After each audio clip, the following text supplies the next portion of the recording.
qui a ce fameux contrat qu'ils sont obligés de signer pour tout ce qui est production à l'étranger. Boycott culturel dans le cadre de la campagne BDS, boycott des investissements, sanctions, à l'initiative des Palestiniens depuis 2005. Brigitte va présenter le PACBI, qui est la campagne palestinienne de boycott académique et culturel contre Israël. Ensuite, on aura 2 témoignages d'artistes, un témoignage de Michel Mar. Donc ce sont des artistes qui ont répondu à l'appel contre la saison France-Israël à Montpellier et également les enjeux de l'Eurovision.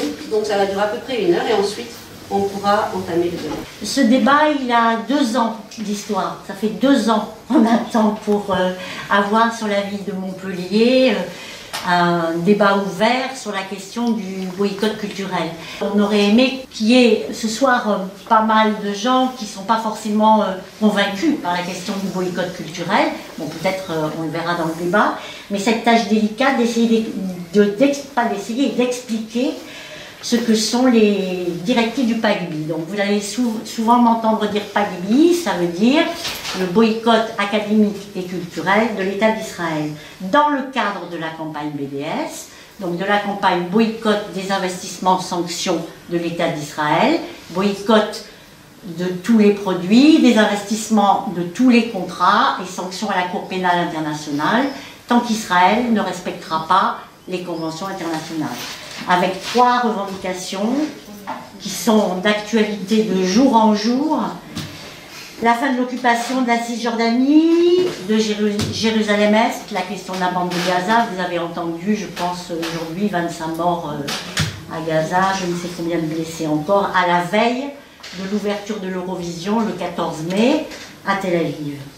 Le droit de retour des 7,5 millions de réfugiés et la reconnaissance de l'égalité des droits pour les Arabes palestiniens en Israël. Et tout ça fait référence à la dernière loi qui vient d'être votée par l'État d'Israël, c'est-à-dire l'État-nation du peuple juif. Donc il y a ce petit bouquin qui est vraiment extrêmement documenté, extrêmement référencé, qui est écrit par Eyal Sivan, qui est un cinéaste israélien, et Armelle Laborie, qui est française et qui s'occupe de diffusion cinématographique. Je voulais juste lire cette première chose dans ce qu'il est convenu d'appeler le monde néolibéral d'économie globalisée. Les productions culturelles et les institutions de savoir sont, avec les sports, les derniers produits à être identifiés comme nationaux ou assimilés à des États, utilisés comme des porte-drapeaux. Ils représentent un levier pour exercer des pressions sur le gouvernement de leur pays. Il peut paraître étrange que l'appel au boycott universitaire et culturel soit relayé par des gens qui, comme nous, donc Eyal et Armelle, travaillent précisément dans les domaines universitaires et culturels et principalement en collaboration avec des partenaires israéliens et palestiniens. Nous avons décidé de rédiger cet essai parce que nous sommes convaincus que seules des contraintes venant de l'extérieur peuvent ébranler les dangereuses certitudes de la politique israélienne et rendre espoir à ceux qui la subissent. Mais aussi parce que la liberté critique et l'élargissement des espaces d'expression sont au cœur de la création artistique et des travaux universitaires. Défendre la liberté d'appeler au boycott ne va pas à l'encontre de la liberté critique ou de la liberté d'expression. Il en fait partie. À travers ce court essai, nous défendons non seulement la liberté de création et de recherche, mais aussi une circulation de l'art et du savoir émancipé du joug du pouvoir. Le boycott culturel ne vise pas les artistes. Le boycott culturel ne s'attaque pas au contenu des œuvres. Il s'attaque à l'instrumentalisation des artistes et de la culture par Israël dans une démarche de propagande. D'ailleurs, l'État d'Israël a un ministère de la propagande. Et il s'y attaque parce que c'est la meilleure façon, enfin c'est la dernière façon qu'a trouvé l'État d'Israël pour nier et passer sous silence ces crimes et ces violations du droit international. Et ça, c'est essentiel. Et à partir du moment où, une fois posée la place de la culture dans une société, et là-dessus je pense que Gérard reviendra pas mal, effectivement, on peut décliner ce qu'il en est des directives du PAGBI. C'est-à-dire, le boycott culturel est un boycott institutionnel. Et malgré ce, il met en avant la liberté d'expression. Dans les directives du PAGBI, c'est directement expliqué. Alors, souvent, dans les discussions ici, on a effectivement pu expliquer que c'était très important, enfin que la liberté d'expression et la question de l'indépendance artistique, sur laquelle on reviendra peut-être après dans le débat, elle est liée au fait que les artistes ne soient pas liés, ne soient pas obligés, ne soient pas tenus en pieds et poings liés à être obligés d'aller représenter un État à l'étranger. Et la question, elle est essentielle dans le cadre des artistes israéliens, puisqu'il y a ce fameux contrat qu'ils sont obligés de signer pour tout ce qui est production à l'étranger. Et par exemple, je vais prendre un exemple qui va être en ce moment et qui va passer au Printemps des comédiens. C'est un spectacle qui s'appelle Tous les oiseaux. C'est un spectacle de Wajdi Mouawad, c'est un spectacle où il y a des acteurs arabes, des acteurs israéliens, des acteurs, je crois que c'est aussi en allemand. Et, bon, ce spectacle, il est soutenu par l'ambassade d'Israël uniquement pour les billets d'avion. Et en général, c'est sur des petites choses comme ça que les artistes se retrouvent coincés. C'est-à-dire qu'effectivement, après, dans la discussion, c'est mais enfin, ce ne sont que des billets d'avion.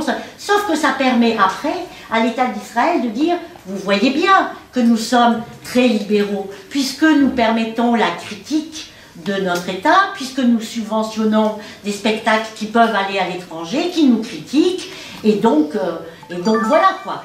Et ça, je crois que c'est important de saisir cette chose-là. Et ça va plus loin que la question des subventions, parce que souvent en France aussi, on se retrouve à des artistes qui disent, qui ne veulent pas trop critiquer un certain nombre de collectivités parce qu'ils en sont dépendants. Forcément, les subventions, c'est les collectivités qui les donnent aujourd'hui pour la culture.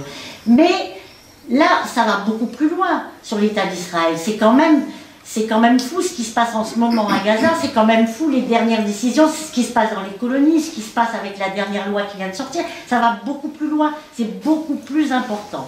Donc voilà, la question c'est un boycott des institutions, ça ne s'attaque pas aux artistes ou aux œuvres directement, c'est la question de l'international et c'est aussi la question de la normalisation.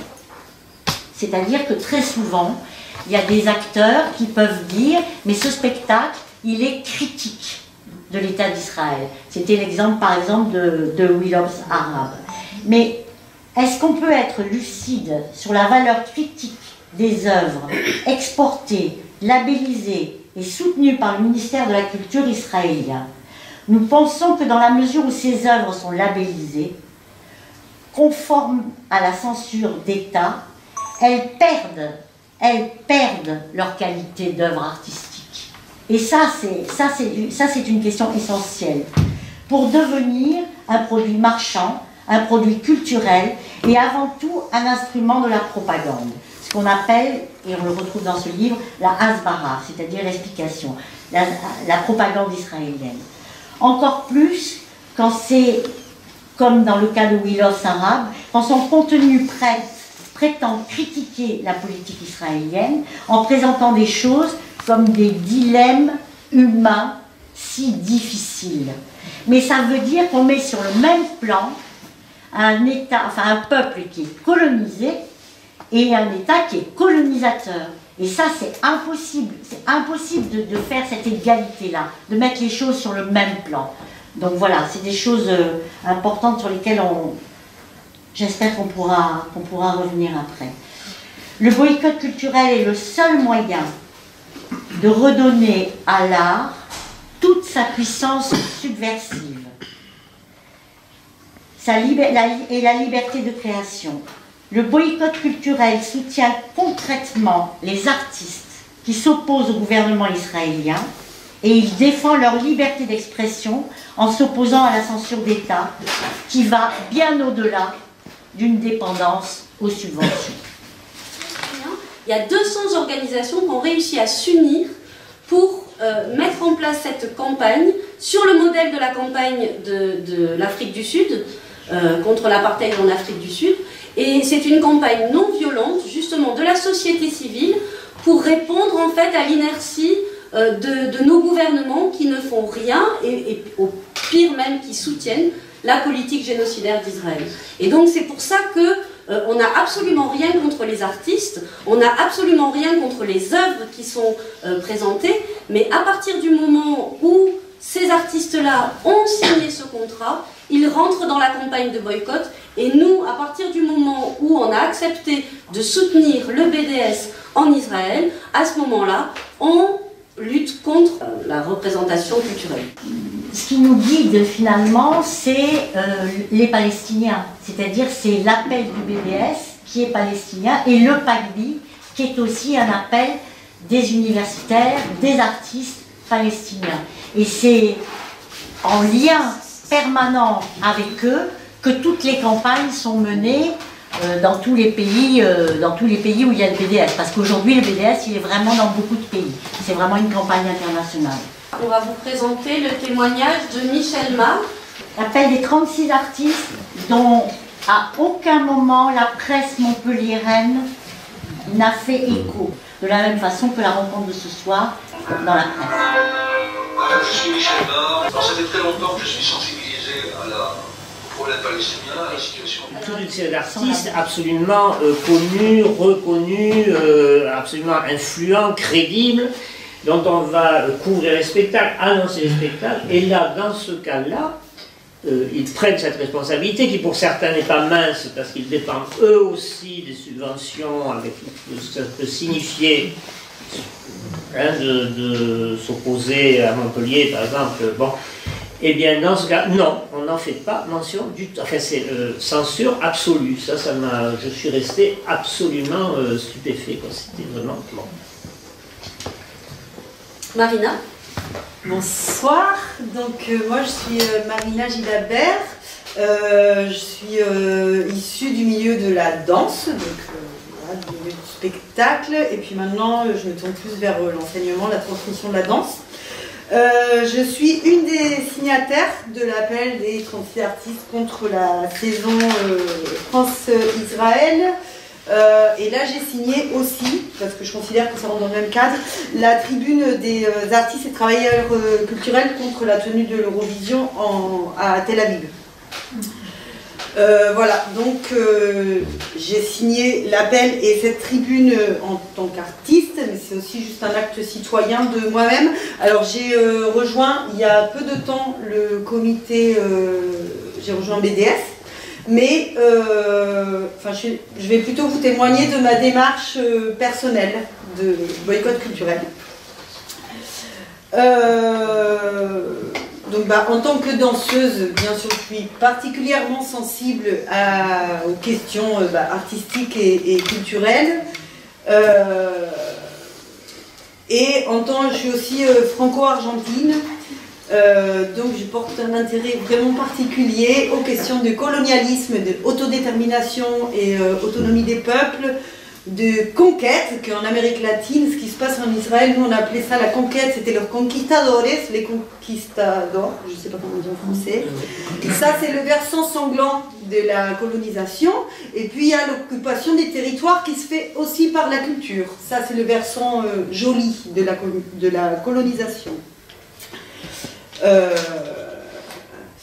Voilà, alors moi ma démarche c'est que je boycotte une politique d'apartheid colonialiste de l'État d'Israël parce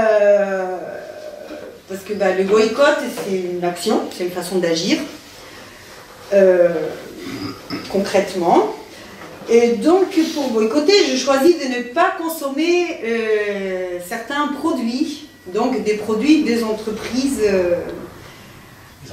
israéliennes, ça veut dire des médicaments, de la nourriture, et des produits culturels, parce que je considère que la culture aussi c'est un produit. Ça peut être un produit artistique, un produit culturel comme un produit alimentaire. La pomme de terre est un produit qui vient de la terre. Et une œuvre d'art peut être aussi un produit. Donc moi je ne fais pas de différence. Je pense que c'est très important de se nourrir. C'est très important la vie artistique dans la vie humaine. Mais si je peux boycotter des avocats, je peux boycotter aussi un spectacle, une production culturelle. À partir du moment où cette production culturelle rentre dans le dispositif de la Hasbara, qui vient de vous expliquer Brigitte et Valérie, qui est un dispositif d'explication, de justification, c'est un projet marketing aussi. Alors c'est un nom, le projet marketing, le branding, voilà, de l'État d'Israël. Donc voilà, même si c'est de l'art, je considère que l'art n'est pas supérieur à la nourriture, à la santé, à la consommation d'eau par exemple. Donc je me permets de boycotter l'art et d'autres choses. Et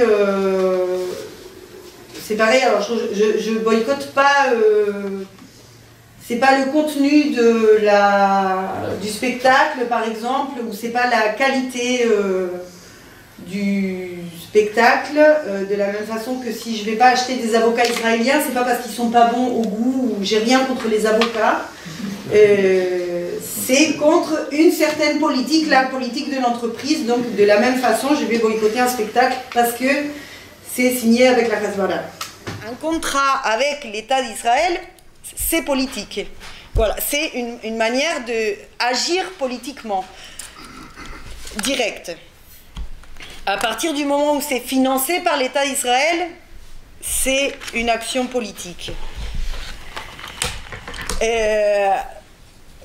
Voilà, donc je vous ai dit pourquoi je boycotte aussi les produits culturels. En fait, je boycotte même surtout les produits culturels parce que je considère que l'art et la culture peuvent être des médias pour la propagande.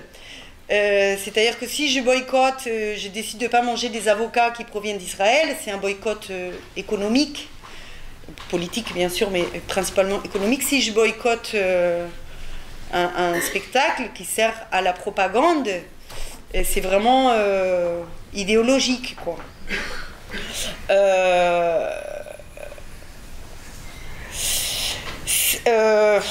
Qu'est-ce que... Oui, alors bien sûr, en décidant de boycotter des produits culturels et artistiques, c'est ma façon de ne pas accepter le blanchiment, la normalisation de la colonisation, l'invisibilisation de l'occupation génocidaire, que je considère que l'invisibilisation et la normalisation font partie complètement du processus de colonisation. Sont des éléments essentiels du fonctionnement des colonisations européennes par les Européens, c'est un travail d'intégration, d'adaptation et d'assimilation par la culture. Ça, je vous parle beaucoup en tant qu'Argentine. Tout ça s'est passé en Amérique latine, en Amérique, dans toute l'Amérique. Ma lecture, là, très personnelle, c'est que si la Hasbara, justement, ça fonctionne tellement bien, enfin, c'est justement, c'est ma vision, qu'en France, il y a cette chose de l'art qui serait sacré, la culture qui serait au-dessus de tout, voilà. Enfin, l'art et la culture auraient un statut supérieur. Du coup, il ne faudrait pas toucher à ce qui serait un spectacle, par exemple, enfin une création, une œuvre d'art. Du coup, pour moi, il faut d'autant plus agir dans le boycott culturel et universitaire.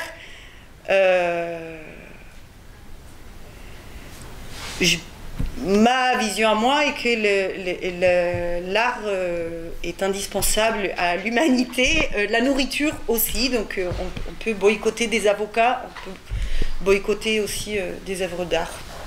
Voilà, en gros. Tu m'avais dit aussi... Merci.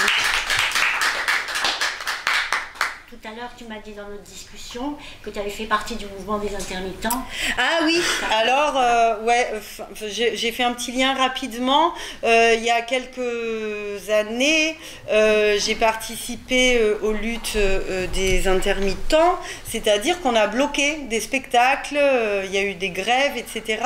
Ça veut dire, pour beaucoup d'artistes, bloquer ses propres spectacles et bloquer des spectacles d'autres personnes. Donc je considère en tant que danseuse en tout cas que si je peux bloquer mon propre spectacle ou le spectacle de mon collègue, je vois pas pourquoi je pourrais pas bloquer un spectacle qui aurait signé avec l'État d'Israël. Voilà. Alors, avant juste de passer après la parole à Gérard, je voudrais juste évoquer 2 campagnes qu'on a menées en 2018 et également la question de l'Eurovision.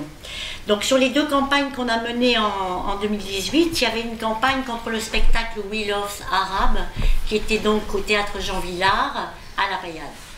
Vous connaissez le quartier de La Paillade. Ce théâtre est fréquenté par les Montpelliérains et non pas par les gens de La Paillade. Et, enfin, très peu en tout cas. Et donc c'était vraiment une campagne importante pour nous parce que elle était à faire aussi avec le quartier même de La Paillade. Et tout ça pour dire que finalement, dans ce type de campagne, il y a plusieurs axes pour nous. Il y a la question du public, et on avait sur ce spectacle-là, on est allé au moins 1 ou 2 mois avant rencontrer le public, l'informer, lui dire qu'il allait avoir ce spectacle, etc., tracter avant. Donc la question des spectateurs. Il y a la question des institutions culturelles elles-mêmes. On a eu un dialogue avec le directeur du théâtre, on lui a écrit, il nous a répondu, bon voilà, donc ça a aussi son importance que de travailler aussi avec les institutions et également avec les artistes. Par exemple, donc sur la campagne contre la saison France-Israël, il y avait une artiste chorégraphique, Marlène Montero-Freitas, qui mettait en scène un spectacle de la Batsheva et on a dialogué avec elle. On lui a écrit, elle nous a répondu, le PACBI lui a écrit, elle a répondu au PACBI, donc il y a vraiment différents niveaux. Il y a informer le public, il y a s'adresser aux responsables des structures artistiques et culturelles parce qu'ils ont la responsabilité de diffuser ce type de produit.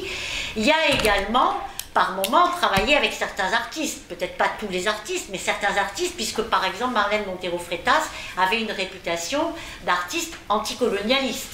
Donc à partir de là, on a estimé que ça pouvait être important de travailler avec elle. Voilà, c'est pour donner un peu les différents niveaux, chaque fois qu'il y a une campagne, comment on travaille. Il y a la question du cinéma aussi, qui est parfois plus compliquée, parce qu'avec la mondialisation de la culture, savoir si un film est vraiment subventionné par l'État d'Israël, ça devient de plus en plus compliqué, puisque ça passe par des fondations, qui sont des fondations internationales, dans lesquelles différents pays participent, mais on n'arrive jamais vraiment à identifier, enfin, en tout cas pas toujours. Voilà. Et aujourd'hui, il y a l'Eurovision, vous avez vu ce qui s'est passé, enfin ce qui se passe encore à Gaza en ce moment. C'est une honte, cette Eurovision qui va ouvrir le 14 mai, le jour, je crois, de l'indépendance d'Israël, la veille de la Nakba. Ça va mal pour l'Eurovision, ça va mal. Ils n'arrivent pas à vendre les billets, ils n'arrivent pas, les touristes n'y vont pas. Les hôtels ont descendu les prix, bon, ça va mal. Mais il faudrait que ça aille encore plus mal. Il faut vraiment que ça aille très très mal. Donc là, sur la table, il y a 3 initiatives qui ont lieu en ce moment. Mais en tout cas, nous, BDS, on sera sur la Comédie les 2 samedis qui viennent pour mettre en lien cette question justement de l'Eurovision en ce moment avec ce qui se passe, enfin voilà, avec la question de Gaza. Et maintenant, je ne sais pas si c'est... Est-ce que vous pouvez développer un petit peu votre échange épistolaire avec Montero Freitas? Voilà, c'est Gérard qui va... Parce que c'est important. Je rappelle donc je suis ici principalement critique de danse, donc ça peut paraître un petit peu particulier. Je ne suis pas membre de BDS. Et donc je voulais du coup remercier les organisatrices de la soirée de m'avoir invité, d'autant plus que bon, moi je dois avouer que la question du boycott culturel, et ils et elles le savent, bon, je ne la prends pas d'un seul bloc et je suis peut-être un petit peu à géométrie variable, enfin voilà, disons, c'est pour moi bon, c'est une question qui fait débat. Ce soir c'est un débat et je crois qu'à l'origine il s'appelait un boycott légitime avec un point d'interrogation. Bon, le point d'interrogation a disparu dans le titre, c'est pas grave, mais pour moi il reste encore question. Alors l'originalité dans tout ça est quand même que je me suis engagé de manière tout à fait active et déterminée dans le boycott donc, de la saison France-Israël 2018 que vient d'évoquer aussi bien Brigitte Chaland que Marina, je ne sais plus ton nom, Gilles Habert, voilà. Et cela tout particulièrement dans le cadre donc, de l'édition 2018 de Montpellier Danse. Et donc c'est cette tension peut-être un petit peu contradictoire que je vais essayer d'éclairer avec vous. Alors quand je disais que j'étais peut-être pas d'un seul bloc sur la question du boycott, c'est que bien entendu il y a boycott de produits culturels et je vais y revenir, mais d'une certaine manière quoi qu'on veuille, ça se traduit malgré tout par un boycott d'œuvres artistiques au bout du compte. Voilà. Et c'est effectivement ce qui me fait problème. Bon, moi j'ai passé ma vie à travailler voilà, sur les œuvres artistiques. Et je ne suis quand même pas sûr qu'on puisse, qu'elles soient aussi aisément substituables, les œuvres artistiques, que des avocats ou des pamplemousses. Voilà, en gros, pour caricaturer un petit peu ma question, bon, une œuvre artistique porte des valeurs absolument singulières, irremplaçable, qui questionne les destinées humaines. Voilà, bon, je reste attaché à ce type de valeurs qui peuvent paraître peut-être un petit peu idéalistes, un petit peu 19e, mais enfin, bon, voilà, bon. Je vais forcément parler pas mal à la première personne, n'en voulez pas, mais du coup, rappeler que concernant Israël particulièrement, bon, j'ai été élevé par des parents témoins directs des tragédies de la Seconde Guerre mondiale, et que, bon, je le dis parce que, en fait, beaucoup de gens sont de mon âge ici, je sais peut-être pas la peine que je m'étende trop là-dessus, mais il est clair que, bon, j'en ai hérité d'une attention très très particulière à toute la question de la destinée des Juifs, l'antisémitisme, à toutes les questions que ça renvoie à notre société, et que ça passe aussi par une attention particulière à ce que peuvent élaborer des artistes ou des penseurs israéliens. Bon, excusez-moi, je vais beaucoup trop vite sur ces questions, mais je voulais quand même mettre ce cadre, ce background, disons, à ma sensibilité. Après tout, il s'agit de ça aussi. Et voilà pourquoi je ne suis pas prêt de me passer facilement d'œuvres artistiques venues d'Israël. Je vais voir des films, je vais voir des pièces de danse, et je pense que je continuerai encore 8 jours avant l'édition de Montpellier Danse 2018, dont je préparais activement enfin du moins la saison France-Israël, hein, dont je préparais activement le boycott. 8 jours avant, j'allais encore voir à Paris un spectacle d'une chorégraphe israélienne. Alors, est-ce que je suis complètement schizo? Je vais essayer de démêler cette apparente contradiction. Et là, je pense qu'il faut surtout bien distinguer, et c'est rarement le cas, je crois qu'il y a une grande confusion à cet endroit, il faut surtout bien distinguer la notion d'expression artistique et celle de culture. On dit les arts et la culture, c'est quand même deux notions, à mon avis, extrêmement différentes. La culture, c'est un système socialement intégré, elle charrie des usages, des modes de production, des transactions, des jeux d'influence, des jeux de pouvoir. Et la culture n'a strictement rien d'étanche par rapport aux politiques. Là, je rejoindrai complètement ce que disait Milena, quand on est dans la... Marina. Quand on est dans la culture, on est dans le politique et il faut en avoir par contre absolument aucun idéalisme en la matière, aucune naïveté. La culture, c'est une foire d'empoigne aussi, voilà, et il faut l'assumer. Donc, pour être un peu carré, je dirais, il n'y a pas la culture belle et sacrée d'un côté, et puis un monde laid, trivial et méchant de l'autre. La culture est un rouage du monde avec toutes ses contradictions, elle charrie tous ces éléments. Alors là, j'ouvrirai une parenthèse aussi sur ma manière de percevoir les choses. Moi, à 70 ans après la création de l'État d'Israël, j'aimerais finalement le banaliser quelque peu et dire c'est un État comme un autre, c'est-à-dire l'aborder comme un autre. Hein. Et j'ai tendance à considérer qu'Israël pose surtout des questions européennes, occidentales, et qui sont notamment fondamentalement celles du colonialisme. L'État d'Israël est un État colonisateur, à total rebours de toute l'évolution historique progressiste des dernières décennies, et ça me semble extrêmement logique que ça devienne un État d'apartheid qui pratique une politique systématique et sans doute condamnée à devenir de plus en plus brutale, de spoliation, d'humiliation, de destruction, de répression d'une autre société, d'un autre peuple. C'est un État, et ça ne me surprend pas, dont la population choisit aujourd'hui ses leaders parmi de fervents admirateurs de Jair Bolsonaro, de Donald Trump et même de l'antisémite Viktor Orban. Alors bon, je conclus cette parenthèse, mais on va comprendre pourquoi je l'ai posée, c'est parce que, voilà, il pensait en tant qu'Européen, ces questions, en tant qu'Occidental. Bon, à partir de là, je ne suis pas sûr de toujours être à même de juger pertinemment des conditions d'élaboration de la vie artistique en Israël, etc. Je n'y suis pas, je ne le vis pas.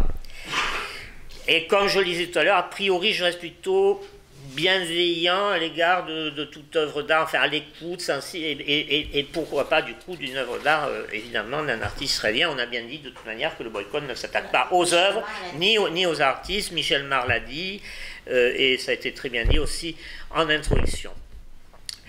Par contre, d'un point de vue européen, et je dirais presque aussi, pourquoi pas, montpelliérain, alors je pense être parfaitement à même de juger des conditions de circulation des produits culturels, de leur contexte politique, celui dont je parlais tout à l'heure. Et c'est là que j'en viens à la saison France-Israël de 2018, mais bon, c'était celle-là, ça a été les circonstances, ça aurait pu être d'autres projets.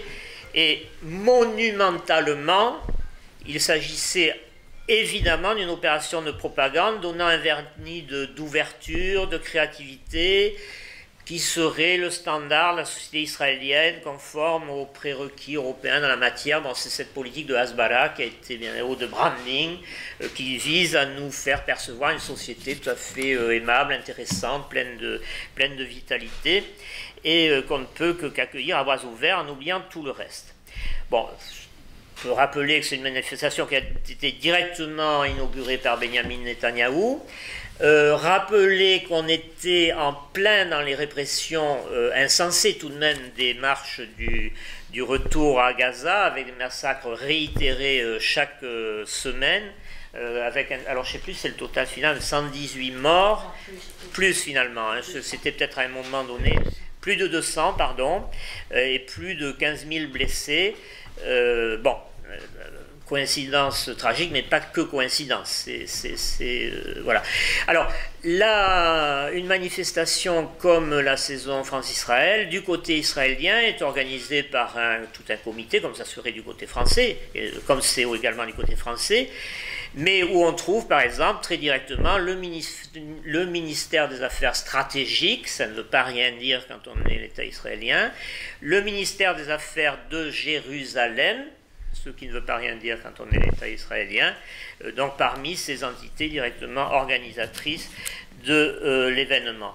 Donc il faut vraiment, à mon avis, être aveugle quand même pour ne pas comprendre le sens et la fonction d'une saison dans ce contexte.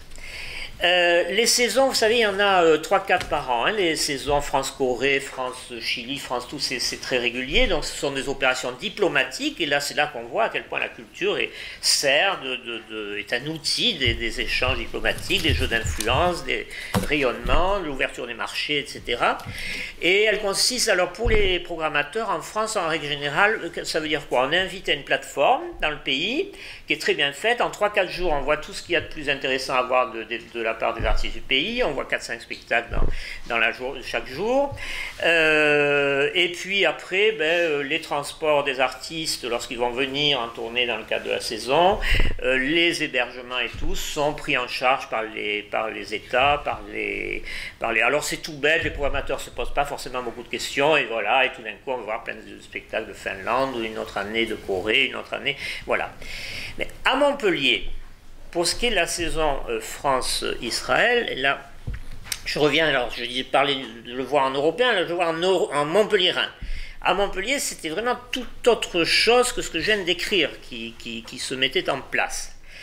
À Montpellier, on voyait à l'évidence une ambition de la part des opérateurs locaux, c'est-à-dire le festival Montpellier Danse, une ambition de faire un événement de premier plan tout à fait fracassant au niveau international à cette occasion. Et là, bon, est-ce que ça pouvait se passer comme ça? Est-ce qu'il ne fallait rien dire? Est-ce qu'on allait laisser les choses se produire de cette manière-là? Jean-Paul Montanari, le directeur de Montpellier Danse, est l'archétype d'un opérateur culturel extrêmement puissant, et qui produit, gère, administre du pouvoir, et cela très directement en lien avec les instances politiques. Bon, j'y peux rien, c'est mon métier, voilà, j'étais journaliste culturel dans cette ville et tout, je ne peux pas tout vous décrire, mais c'est évidemment un opérateur culturel de ce type, donc qui fait de la politique, qui manage de l'influence, de l'argent, du prestige, etc. Il est extrêmement sensible à tout ce qui se rattache à cela, et lorsqu'il se rend en Israël, il est reçu comme une sorte de ministre français de la danse. On lui déroule le tapis rouge, et il faut savoir que la danse contemporaine figure aux avant-postes des produits made in France que l'État français aime vendre dans sa diplomatie culturelle. Bon, c'est un des héritages des fameuses années langues, etc. Je pourrais citer un fameux article du Midi Libre qui était titré Diplomatie de la danse à Montpellier. Diplomatie de la danse à Montpellier, c'était un entretien dans lequel Simona Frankel, qui était à l'époque consul d'Israël à Marseille, je ne sais pas si c'est toujours elle, se réjouissait, mais vraiment dans la même logique, c'est quasiment pas la même phrase, mais le même raisonnement, de 2 points. Montpellier est la ville de la journée de Jérusalem, la ville qui organise la journée de Jérusalem. C'est pour ceux qui ne savent pas cette journée où on soutient, on se réjouit de la réunification de Jérusalem comme capitale réunifiée d'Israël, ce qui a donc, comme vous le savez, en totale contradiction avec toutes les décisions internationales en la matière, et c'est le point de vue que Donald Trump vient de rejoindre avec les conséquences qu'on sait. Et donc, dans le même raisonnement, tout autant, Simona Frankel, consul d'Israël à Marseille, notait que Montpellier est la ville qui soutient systématiquement la danse israélienne. Alors voilà, ce genre de questions. Comme je disais tout à l'heure, je ne suis pas sûr de trop savoir comment ça se passe, la vie des artistes en Israël et tout. Je ne suis pas sûr d'être pertinent. Pour ma part, je n'étais que dans les territoires occupés. Je n'ai pas été en Israël. Bon, voilà. Mais alors, les questions que je viens d'évoquer, par contre, je les retourne vers les artistes européens, français, que je connais bien, qui sont mes interlocuteurs. Je les comprends, je sais de quoi ils vivent, je sais comment ils se comportent, je sais leur fonctionnement. Avec eux, je peux réellement dialoguer et leur demander, bon, ben, qu'est-ce que tu fais? Et il a été rappelé que, par exemple, le fameux appel des 36 artistes, dont Marina Gilabert ou Michel Mar. Alors, c'est posé particulièrement le cas du dialogue, effectivement, avec Marlène Montero Freitas. Alors, je vous situe un petit peu, c'est intéressant de comprendre, je vous le dis, tout ça c'est très politique, hein, ne croyez pas que c'est des choses, encore une fois, là-dedans, c'est totalement à part et tout, non, pas du tout. Donc, Marlène Montero Freitas, si vous voulez, c'est la pointe du top et je l'adore, hein, je pourrais même, je ne veux pas que c'est une amie, mais c'est vraiment une personne de confiance, voilà. Donc elle est capverdienne d'origine, ça veut dire qu'elle appartient au monde lusophone, hein, plutôt qui gravite autour du Portugal, elle est plutôt assimilée dans la scène portugaise, et curieusement, vous ne le savez peut-être pas, mais le Portugal a été un foyer très important du renouvellement des esthétiques de la danse, justement les plus en pointe, les plus audacieuses, les plus inventives, les plus... Bon, c'est peut-être un effet heureux de la révolution des œillets en 1974. Voilà, cette espèce d'autre mai 68. Et donc voilà, Marlène Montero Freitas représente tout à fait, alors en plus avec des formes vraiment très surprenantes, peut-être certains ont pu en profiter, voir ça à Montpellier, puisqu'elle est très très rattachée, elle est très souvent produite et programmée à Montpellier Danse. Donc voilà, elle est dans le top de ce renouvellement des formes, elle est de réputation dorénavant largement internationale, et l'idée donc de Jean-Paul Montanari, quand je disais qu'il s'agissait de faire événement, alors les événements c'est quoi? C'est un événement où on rapplique 100, 200 programmateurs de l'Europe entière et même d'au-delà, et de Thaïlande et de Taïwan, pardon, je voulais dire, je ne sais pas pourquoi je pense à elle, j'ai rencontré une programmatrice de Taïwan, mais bon voilà, où rapplique toute la critique française, la critique internationale, etc. Donc l'événement c'était quoi? C'est que Marlène Montero Freitas, donc, avec cette position radicale, esthétique, allait créer une pièce pour la Batsheva. La Batsheva, c'est la grande compagnie nationale, oui, qui a cette fonction-là, disons, hein, de compagnie nationale israélienne, et qui est généralement réputée d'une esthétique moins en pointe, on va dire, plus standard. Non, de haut niveau, hein, une compagnie de très haut niveau, très très importante, mais je veux dire beaucoup moins à l'avant-garde, voilà, hein, d'une compagnie plus de bon ton. Et donc on allait réussir ce coup absolument extraordinaire que cette compagnie de très haut niveau, je suis d'accord, mais d'un standard esthétique plus repéré, plus consensuel, plus sage, on va dire, aller danser une pièce de cette artiste révolutionnaire, échevelée, extraordinaire, qui était Marlène Montero Freitas. Voilà. Alors, effectivement, il faut reconnaître donc qu'elle s'est prêtée, hein, aux échanges au dialogue, aux échanges de courriers. Et là, je suis désolé parce que du coup, j'ai pas tout noté.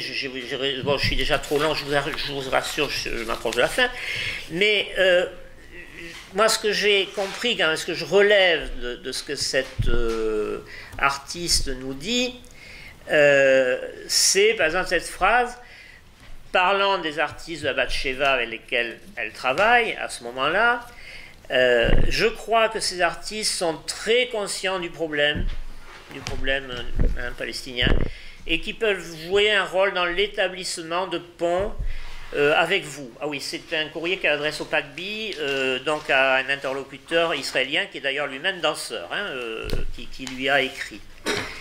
Et là, bon, je ressens, par exemple, dans une phrase comme ça, une incroyable naïveté. Il y a un moment où l'artiste, même aigu, même pointu, peut se révéler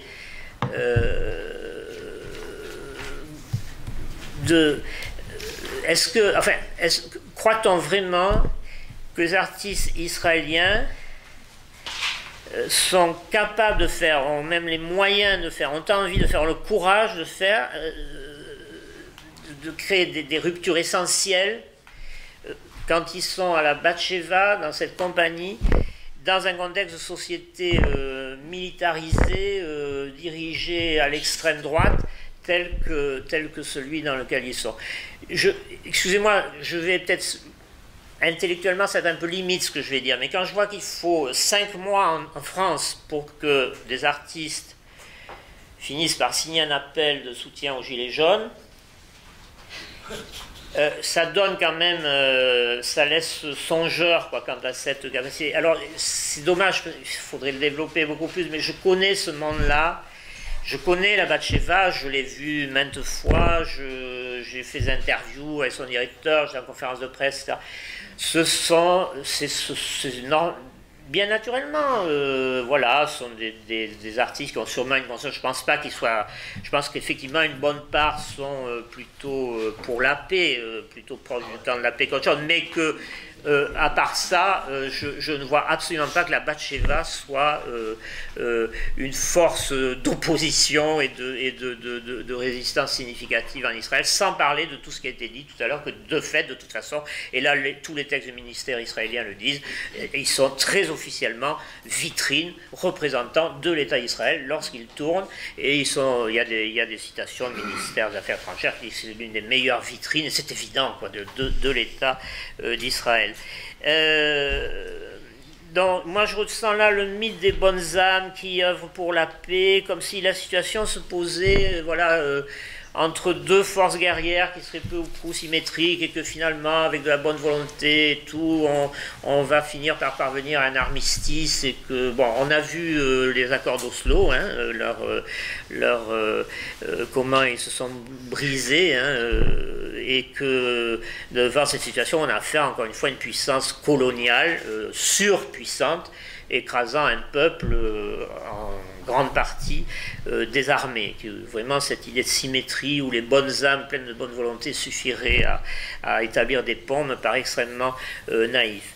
Marlène Montero Freitas, parlant de son spectacle, nous dit: il n'y a pas de narration, pas de message clair, le spectacle est tout à fait ambivalent, surdéterminé. Bon, elle n'est pas francophone à base, je ne sais pas trop ce qu'elle veut dire par surdéterminé, je pense qu'elle veut dire que voilà, il n'est pas... il ne parle pas de la guerre, il ne parle pas d'Israël, il ne parle pas des Palestiniens. Et comprenez-moi bien, je n'ai absolument pas besoin, je ne demande pas aux artistes de me parler du réel, que je connais très bien par ailleurs, et je n'y mets aucune exigence. Les propos les plus intimes, les plus avant-gardistes, les plus opaques, les plus étranges à saisir, etc., pour moi, c'est le rôle des artistes. Je ne demande absolument pas aux artistes de venir à tout prix faire de la sensibilisation sur scène, la sensibilisation politique, etc. C'est pas la question. En revanche, où sont-ils dans la société? Quel lien ont-ils avec le monde quand ils redeviennent des citoyens? Et là, ça redevient une question de culture, hein, et non pas de la forme de leur art, mais de culture. Quel rôle ont-ils? Comment se déterminent-ils dans les conflits de la société? Alors là, je vais conclure. Dans la phrase de Marlène Montero Freitas, moi je ressens, sur la manière de parler de son spectacle, je ressens tout cette idée, c'est l'idée postmoderne, excusez-moi, on pourra en parler longuement, ce qu'a été la pensée postmoderne, et qui, à mon avis, a fait des ravages, notamment dans les cercles artistiques et culturels depuis quelques décennies, et qui consiste à considérer, vous savez que de toute manière tout est politique, si je me mets comme ça pour vous parler au lieu de comme ça, c'est vrai que ça n'a pas le même sens, c'est pas tout à fait le même niveau d'adresse, si je suis membre de BDS, je suis pas, c'est pas exactement pareil, etc. Donc bref, tout est politique, c'est vrai. Hein, tout est politique, du coup l'art est absolument politique, c'est vrai, les conditions d'exercice sont politiques, le chorégraphe a un pouvoir, le spectateur a sa place, l'argent est en code, bon, ok, tout est politique, mais c'est de la micro-politique, il n'y a plus, c'est la pensée postmoderne, en même temps il n'y a plus de grandes lignes de fracture, il n'y a plus de grands discours, il n'y a plus de grands idéaux, il n'y a plus, voilà, donc on est dans la micro-politique, le tout est politique, mais c'est loin de toute la conflictualité du réel, c'est loin des enjeux, c'est loin des affrontements, Et finalement, mon art est tellement politique, partout politique en tout point, que cela en devient imperceptible, ça se dilue dans une espèce de fumée, et surtout cela me dispense d'un clair engagement. Et je conclurai juste en notant une coïncidence extraordinaire qui voulait que la pièce de Marlène Montero Freitas avec la Batcheva ait été créée au Festival de Jérusalem 2018, juste avant de venir à Montpellier. Peu de gens l'ont vu là-bas, d'où les fortes chances qu'il y ait que l'événement soit grandement fêté à Montpellier. Et à ce même Festival de Jérusalem était programmé Thiago Rodrigues, un autre artiste très en vue de la scène portugaise, un ami, un proche, même un peu les mêmes courants, le même monde que Marlène Montero Freitas. Et Thiago Rodrigues était, quant à lui, programmé au Printemps des Comédiens 2018, 2 jours après, ou même en même temps, je ne sais plus, Marlène Montero Freitas à Montpellier Danse. Et Thiago Rodrigues, lui, avait finalement décidé de retirer sa pièce du Festival de Jérusalem et se prononcer, pas qu'à cette occasion, lui, mais une bonne fois pour toutes, en faveur du BDS, enfin du BDS, de la campagne de boycott. Voilà. Je vous remercie. Je vais vous demander de ne pas vous couper la parole, d'essayer de respecter la parole de chacun. Je veux bien prendre les paroles, donc il suffit juste de lever la main et je vous note et je vous donne la parole au fur et à mesure, de façon à ce que tout le monde puisse s'exprimer. Moi, je suis pro-BDS. La culture, ce n'est pas une marchandise. Par rapport aux artistes qui font la propagande d'un État colonialiste et qui tue chaque jour dans la bande de Gaza, c'est absolument insupportable. Et en même temps, je trouve que l'espace, la culture qui a été décrite en disant l'espace de culture, pour moi, c'est un espace de liberté, d'échange, de rencontre. Et je pense que il faut préserver ce côté-là de la liberté d'expression. Moi, je suis musicien de jazz. Je n'ai jamais eu d'idée et je n'ai jamais entrepris quelque démarche que ce soit pour aller jouer en Israël. Et ça ne me vient même pas à l'idée. Après que BDS fasse de l'obstruction à la propagande sioniste, je suis complètement d'accord. En même temps, je pense que BDS doit reconnaître que tout le monde n'est pas sur le chapitre culturel, n'est pas au diapason du boycott. Je trouve que le boycott, c'est une arme économique fantastique et qui a beaucoup aidé et qui aide, et puis j'espère qu'il va aboutir pour que le peuple palestinien se libère un jour du joug israélien. Mais je pense que il faut, dans la critique que je ferai à l'attitude politique de BDS, je trouve qu'il n'y a pas assez de lisibilité par rapport aux artistes israéliens qui s'engagent et qui manifestent aussi du courage, hein, quand on habite un pays comme Israël. Évidemment, on a choisi d'habiter là-bas, j'en conviens. Mais tu as fait une soirée sur les refusniks. On a vu qu'il y a une partie des Israéliens qui ne sont absolument pas d'accord avec le gouvernement sioniste, hein, et qui se battent.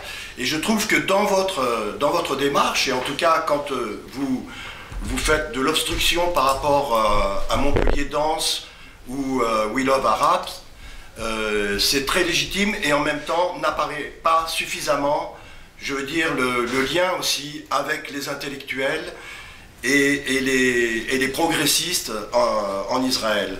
Et moi, je me considère, si vous voulez, comme électron libre. Je n'ai pas signé cette pétition des 36 artistes montpelliérains parce que je considère que j'ai mon libre arbitre, j'ai mon jugement et je peux décider si je vais voir tel spectacle ou pas, même sans la pression et l'attitude de BDS. Je veux dire, ça fait partie aussi de la conscience de chacun.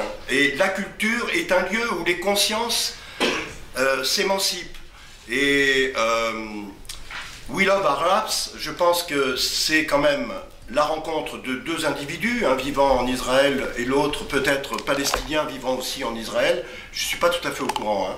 D'abord, mais en tout cas, c'est des gens qui ont réfléchi, et je pense qu'ils ont réfléchi à un projet artistique qui portait sans doute un message. Hein. We Love Our Raps, alors un titre très démagogique, hein, par rapport évidemment à la politique de propagande sioniste, on comprend très bien le titre. Mais il n'empêche que ce sont deux individus dont les peuples sont radicalement, un colonialiste et l'autre oppressé, sont dans une situation terrible, le peuple palestinien, et ils décident de faire un projet artistique. Je crois que c'est quelque chose de respectable. Et peut-être y a-t-il une autre action possible par rapport à ce travail artistique. Voilà, moi c'est ma position.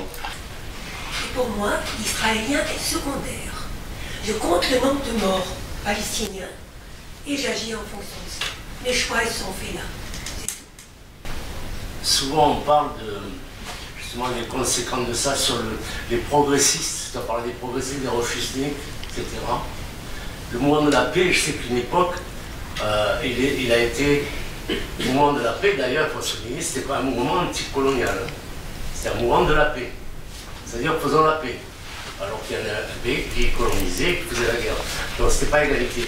Mais le mouvement de la paix, moi ce que j'ai appris, c'est qu'il a plongé. Actuellement, il est pratiquement à zéro. Les forces progressistes, le PS qui a participé d'ailleurs, on le sait, le PS israélien, il a participé plus ou moins à la colonisation, mais il n'existe plus, avec peut-être des éléments comme chez nous qui peuvent être progressistes. Bon, sur quoi on peut s'appuyer en Israël si ce n'est des intellectuels? Il y a des gens qui font du boulot là-bas, hein, mais il y a d'ailleurs des intellectuels, pour les citer, qui nous disent boycottez, boycottez, boycottez, vous nous aidez. Parce que Israël va dans le mur complètement, quoi.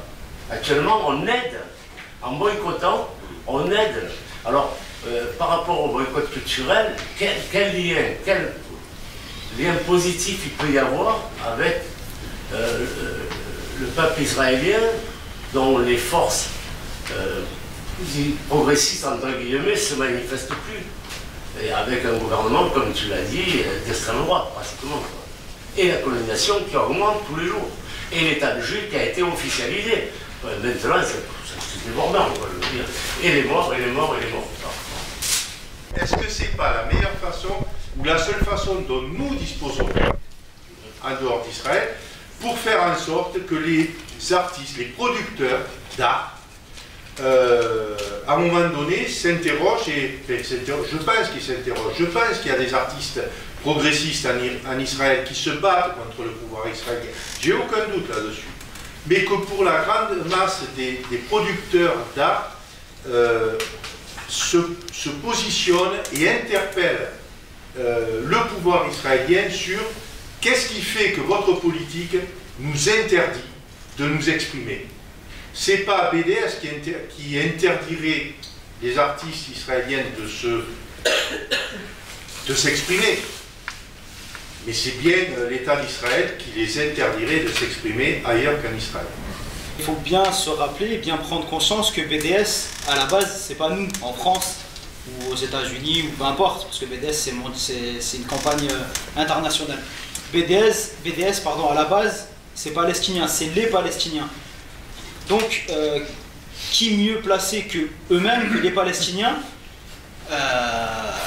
pour lancer des campagnes? Quand les Palestiniens nous demandent, pas seulement à nous en France, mais partout dans le monde, de boycotter les artistes qui vont signer donc cette fameuse charte à la Hasbara avec le gouvernement israélien pour pouvoir se produire à l'étranger, je pense que c'est pas nous, en France, de dire non, ben non, ça on va pas le boycotter, parce que la pièce elle est jolie ou parce que c'est de la culture, c'est de l'art. Voilà. Je suis aussi quelqu'un qui travaille dans le champ de la danse contemporaine. Et moi, comment dire, ma position a bougé. Et peut-être paradoxalement, elle a longtemps été de ne pas aller en Israël, parce que je ne voulais pas accompagner des tournées, parce que j'espérais que le jour où j'irais en Israël, quelque chose se serait résolu et aurait, enfin, en tout cas, ça dirait une modification significative et un respect des résolutions internationales. Ça a été une position que j'ai tenue professionnellement pendant très longtemps. Et puis récemment, je me suis, peut-être parce que je travaille aussi, je suis en relation avec des jeunes artistes israéliens qui quittent Israël, parce que pour eux ce n'est plus possible de travailler là-bas où ça devient très compliqué. Et que j'ai été en relation avec des gens qui, en Israël, luttent, enfin vraiment, dans un rapport très conflictuel, et je me suis dit, et puis parce que la situation devient de plus en plus catastrophique, enfin, je veux dire, ça s'accentue, ça devient, et paradoxalement, moi ça m'a semblé nécessaire d'y aller pour soutenir et travailler avec des gens qui sur place tentent et c'est pas simple, de ménager des espaces où il y a une réflexion qui justement essaie de regarder cette politique de propagande, de pouvoir la déconstruire, de pouvoir agir contre et de pouvoir maintenir un espace de création, de recherche artistique en lien avec le social, en lien avec la société, et que ça me semblait important de justement d'y aller, quoi, et de collaborer avec ces endroits-là. Donc c'est un peu géométrie variable, comme dirait Gérard. C'est pas une question simple. Enfin, je veux dire, donc pour moi, c'est moins la question de boycotter d'un bloc que de comprendre comment on peut agir, et comment on peut agir aussi, pour moi, là en tout cas, maintenant, aujourd'hui, j'aurais pas imaginé dire ça il y a encore très récemment. Mais c'est vrai que j'ai passé une semaine à Tel Aviv au travail sur un séminaire vraiment sur les questions politiques avec un lieu parce que aussi il y a beaucoup de lieux qui se montent avec l'énergie des artistes, sans soutien ou voilà, avec très très très peu de moyens. Enfin, je veux dire, c'est pas les moyens, c'est pas la Batsheva, quoi. C'est pas du tout la Batsheva. Et ça m'a semblé vraiment important aussi de pouvoir travailler très directement avec ces gens-là. Pour qui c'est très compliqué quand des artistes refusent de venir, parce qu'ils sont déjà très isolés, très précaires financièrement, et que c'est important de maintenir un lien aussi avec un extérieur. C'est bien la politique d'un État qu'on boycotte, et on travaille avec des Israéliens, comme Eyal Sivan, comme Shlomo Shon, comme Amir Haas, comme Gideon Lévy. Il y a beaucoup d'intellectuels et d'artistes, de cinéastes ou d'écrivains israéliens avec qui on travaille et qui sont dans la campagne BDS. Donc on ne fait pas du tout un boycott en bloc, comme vous dites. Et on peut très bien aller aussi en Israël. On travaille également le BDS. À l'intérieur de BDS, il y a l'Union juive française pour la paix, qui est une association de juifs dont je fais partie et qui est rentrée dans la campagne depuis le début, dans la campagne de boycott.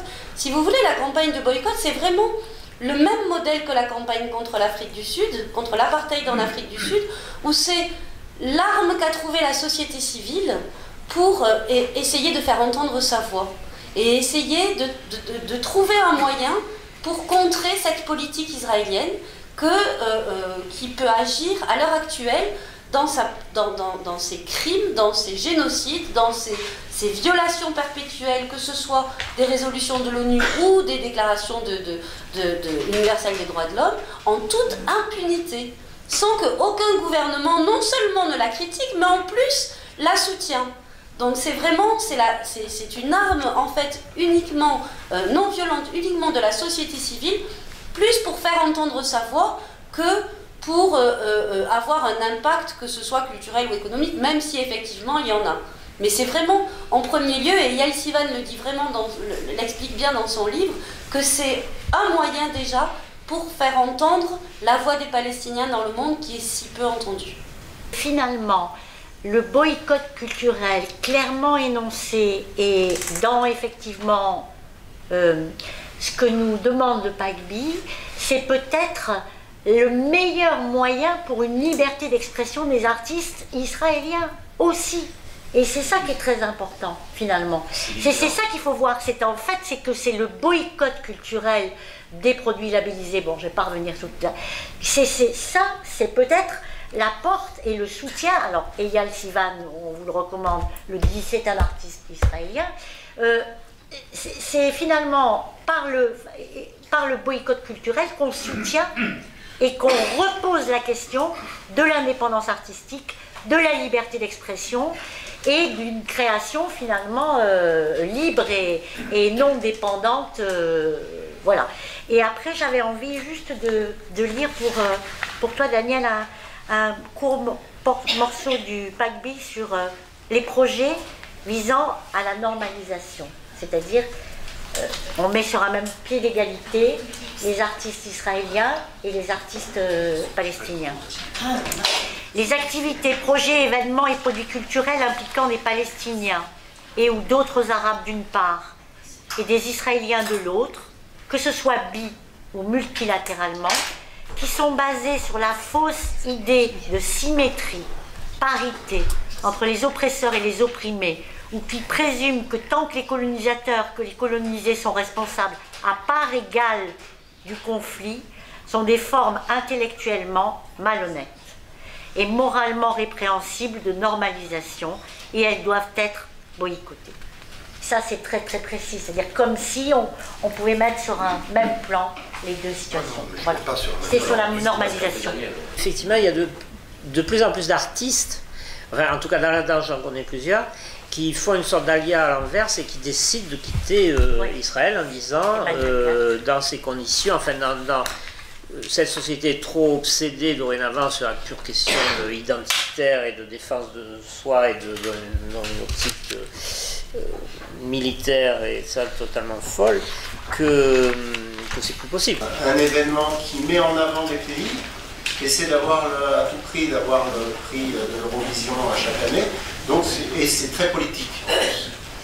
Donc c'est quand même quelque chose qu'il faudrait réussir à boycotter, en particulier l'année où c'est en Israël. Il y a des avocats qui viennent d'Amérique du Sud ou d'Afrique, mais qui sont importés par des entreprises israéliennes. Et donc il faut autant les boycotter que les avocats qui viennent de Palestine via les entreprises israéliennes. Et donc si on réussit, les avocats ou les pamplemousses, si on réussit à en faire des symboles, comme était un symbole l'orange en Afrique du Sud, c'est aussi fort que n'importe quel autre produit. Par contre, ce qu'on n'a pas réussi à faire encore, à mon avis, au niveau de BDS, c'est de cibler un produit et d'en faire un symbole. On n'a pas encore réussi. Et ça pourrait être un produit culturel. Si on réussissait à faire que l'Eurovision se fasse d'une manière lamentable, ce serait une victoire. Bien entendu, il y a de très valeureux Israéliens en résistance, en lutte, dans leur société. Le problème est qu'ils sont en grave situation de défaite et que la question à partir de là qui se pose à nous, c'est évidemment pas de les enfoncer encore un peu plus et de rendre leur situation plus difficile encore, certes, mais je pense qu'il serait bien illusoire, puisqu'ils sont en situation de défaite dans une société sur laquelle nous, on n'agit pas, on ne peut rien, on n'est pas à l'intérieur, puisqu'ils sont en situation de défaite, il serait, me semble-t-il, assez illusoire de miser là-dessus. Il est clair que c'est sur d'autres leviers qu'il faut agir, et notamment sur le levier de la démobilisation que nous demande le peuple palestinien lui-même. Pour ceux qui sont contre le boycott, il n'y en a peut-être pas beaucoup, mais je voudrais quand même vous diffuser cet article du Point, qui est en fait le boycott par l'ambassadrice d'Israël sur un film israélien qui s'appelle Foxtrot et qui a été boycotté par l'État d'Israël au festival du film israélien à Paris, au même moment où nous boycottions le spectacle We Love Zara au théâtre Jean Villard. et que nous étions confrontés à tous ces artistes et à toutes ces personnes qui étaient contre le boycott culturel. On peut voir que là, l'État même d'Israël utilise le boycott culturel pour ses propres artistes. Et ça montre bien que c'est vraiment pas un État démocratique et que c'est un État qui censure ses spectacles et qui choisit les spectacles qu'il va mettre en avant, qu'il va mettre en scène pour montrer que c'est un État démocratique, pour pouvoir cacher tous les crimes qu'il fait par derrière en montrant des scènes où effectivement on va montrer les méchants israéliens d'un côté, mais pas n'importe quelle scène aussi. Et c'est vraiment cet article, hein, c'est un article du Point en plus, hein, le journal qui est bien de droite, donc on ne peut pas reprocher que c'est un article des gauchos encore. Le Point avec un T. Le Point avec un T, bien sûr. Mais voilà, ça illustre bien que cette arme du boycott culturel qui est si décriée par les artistes est quand même également utilisée par l'État d'Israël. Sur le boycott culturel, on touche là à ce qu'il y a de plus idéologique, quoi. Je veux dire, au nœud, là où les choses se nouent en termes de bataille d'idées, quoi. Et en termes de banalisation de ce qu'est aujourd'hui l'État d'Israël. Derrière tout ça, il y a quand même une formidable tentative pour banaliser l'idée que Israël, ces mots qu'on entend encore à la radio tous les jours, la seule grande démocratie du Moyen-Orient, enfin c'est des mots comme ça, quoi. Pour, enfin, avec les gens qui prennent le relais ici, les Finkielkraut et autres, enfin, qui banalisent l'idée que... Enfin, qui banalisent l'idée, c'est plus que banaliser. Aujourd'hui, toute critique d'Israël est assimilée à de l'antisémitisme. Enfin, c'est ahurissant, quoi. Et de ce point de vue, on subit une forme de régression, quoi.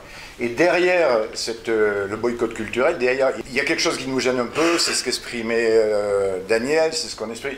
C'est difficile de dire on boycotte une œuvre, on boycotte un artiste, on boycotte, etc. Moi, je suis aussi un peu... on peut mettre d'un bloc là-dessus. Mais je trouve que le texte que tu viens de nous lire, ton intervention, puis ce que tu viens de nous... Ça clarifie tout d'une certaine manière. Et puis, alors, donc moi, je suis pour le boycott culturel à mort, à fond, quoi. Bien que je sois complètement d'accord avec l'idée qu'il faut cultiver toutes les relations que l'on peut avec les gens courageux qui se battent là-bas. Il y a un point de tension particulier, mais il faut le résoudre. Mais c'est tellement difficile qu'ici, je vous le dis, on a eu un débat en interne avec une ou deux personnes ici qui disaient comment BDS, boycott culturel, à la Carmagnole, on ne peut pas accepter ça si... Enfin, moi, je suis comme...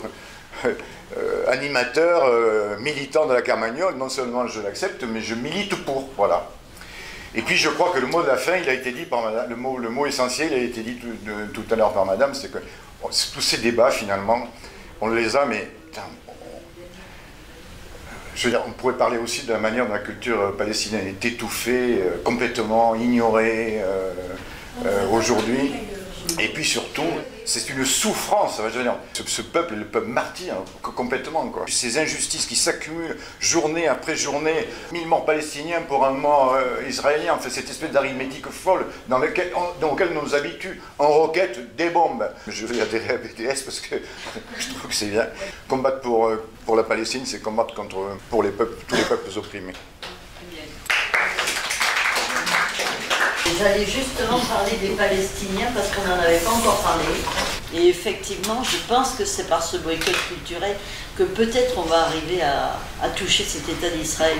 Parce qu'il y tient tellement à ça, c'est tellement son image de marque, toute cette culture qu'il espère diffuser dans le monde et aussi chez nous. On ne peut pas défendre la cause palestinienne sans être contre la colonisation, contre l'impérialisme. Et c'est très marquant pour moi le fait qu'on...